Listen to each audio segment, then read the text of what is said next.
રામ રામ ને good morning. તો સવારમાં ઉઠીને મજા આવી ગઈ સુવાની, એટલે કાંઈ ઘટે જ નહીં એમાં।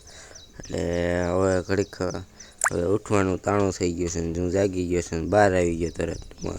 ના મોઢું બોઢું ધોઈને બહાર આવી ગયો। ત્યાં બહાર જો લોકેશન સારું હતું ને બા બહુ મજા, અને બહારનું લોકેશન એ સારું આવે છે, એક નંબર। એટલે મજા આવી ગઈ કે મસ્તીનું લોકેશન આવે છે। જો વાદળનું એવું આવતું હતું કાંઈ ઘટે નહીં, અને બાથરૂમ ને એવું બધું છે અમારે।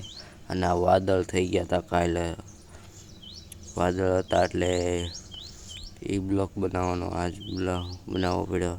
અને હું નીકળી ગયો વાડી તરફ જઈને મેં કીધું ભાઈબંધને બોલાવતો હતા, ભાઈબંધને ફોન કર્યો કંઈ આવ્યો નહીં। મેં પછી ચાલુ કરી દીધું ઘડીક, એટલે ભાઈબંધ ઘડીક થમીને આવ્યો। પછી મેં કીધું શું કામનું, પછી હું તો હાલતો થઈ ગયો એકલો, તો હાલતો થઈ ગયો ને ગાડી લઈને જતો હતો ધીમે ધીમે વાડીના માર્ગે।